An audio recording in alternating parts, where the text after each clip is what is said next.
செவ்வாய் உங்க ஜாதகத்துல பாதகமா இருக்காரு இல்ல ஆளுமையா இருக்காரு அப்படின்னு நீங்க தெரிஞ்சுக்கிட்டீங்க அப்படின்னா நிச்சயமா நீங்க பழனிக்கு போகணும். செவ்வாய் கூட காரணம் பாத்தீங்கன்னா பழனியில இருக்கக்கூடிய பழனி ஆண்டவர் தான். அவர் எப்படி ஆண்டியா இருக்காரோ அதே மாதிரி நீங்க வாழ்க்கையில ஒண்ணும் இல்லாம இருந்தீங்க அப்படின்னா அந்த இடத்துக்கு போங்க. கண்டிப்பா எப்படி அவர் ராஜ அலங்காரத்துக்கு மாறுறாரோ அதே மாதிரி நீங்க ராஜாவா மாறுவீங்க. செவ்வாய் ஓரையில நீங்க செவ்வரளி பூ எடுத்துட்டு போறப்ப என்ன ஆகும் அப்படின்னா சாதாரணமா இருக்கக்கூடிய நீங்க மிகப்பெரிய ஆளா மாறிடுவீங்க.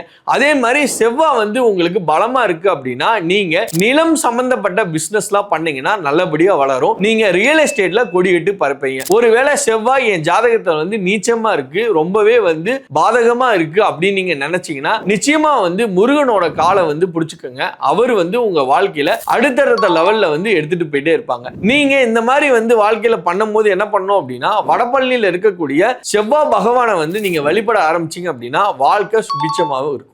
அஸ்ட்ரோ நியூமரோ வாஸ்து இது சம்பந்தமா உங்களுக்கு ஏதாச்சும் சந்தேகம் இருந்துச்சுன்னா டைரக்டா எனக்கு டிஎம் பண்ணுங்க. இந்த வீடியோ பிடிச்சிருந்தா லைக் பண்ணுங்க, கமெண்ட் பண்ணுங்க, ஷேர் பண்ணுங்க. மறக்காம மணி டீகோடர் சேனலை ஃபாலோ பண்ணி வச்சுக்கோங்க.